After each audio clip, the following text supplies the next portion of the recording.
كتفيق كل صباح بلا طاقة، كل شي كيتعبك وحاس براسك غارق، ممكن تكون وصلتي للبيرناوت وانت ما عارفش.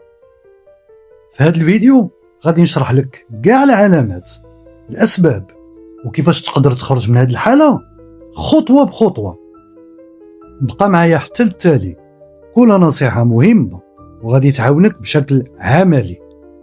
كتفيق كل صباح بلا طاقة، حتى الحاجة اللي كنتي كتبغي ديرها وليتي كتحس براسك ما قادرش عليها. كتولي تعصب بسهولة على أصغر الحوايج أو حتى الناس القرابين ليك وبلا سبب واضح. كتلقى راسك كتنسى حوايج بسيطة وما قادرش تركز في المهمة اللي عندك. كتحس براسك خاوي، ما عندك حتى رغبة دير حتى شي حاجة، حتى الهوايات اللي كنتي كتبغيها ما بقاتش كتفرحك. كتولي هامل راسك وكتأجل كل شي، من نظافة، ماكلة، رياضة. دابا ندوزو للأسباب الرئيسية.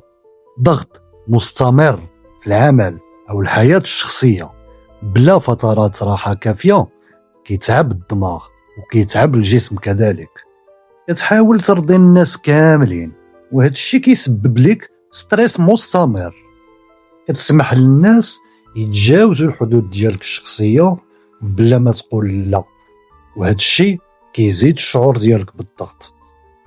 كتقارن راسك بالناس في السوشيال ميديا وهذا الشيء ما يمكن له إلا يزيدك شعور بالنقص والتعب. أغلب الناس كيحاولوا يحاربوا البيرناوت بالموتيفاسيون أو بالضغط على راسهم باش يخدموا أكثر، وهذا أكبر خطأ. ودابا ندوزو للحلول.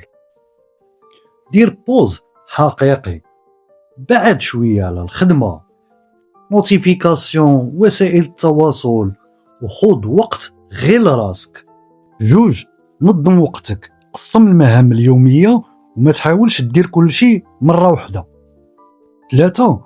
تعلم تقول لا، احترام الحدود الشخصية ديالك مهم، ماشي كل شيء ضروري. 4. تحرك، دير الرياضة، راه حتى 20 دقيقة يوميا كتوفر لك تأثير كبير على الطاقة ديالك وعلى الدماغ. 5. تنفس وترخى، حاول دير تمارين بسيطة ديال التنفس أو الميديتاسيون، راه كتساعد على تخفيف التوتر. 6. تكلم مع شخص كتثق فيه، مشاركة المشاعر كتخفف الضغط النفسي وكتساعدك باش توازن. 7. قلل من الدخول ديالك لوسائل التواصل الاجتماعي، راه المقارنة المستمرة ما كتزيد غير الستريس. حاول تحدد الوقت اللي كتقضيه اونلاين. سيتي براسك في هذه الحالة راه ماشي ضعف، ولكن غير إشارة باش توقف وتعاود تراجع حياتك. بدا بخطوة صغيرة اليوم وطبق النصائح اللي شاركت معك.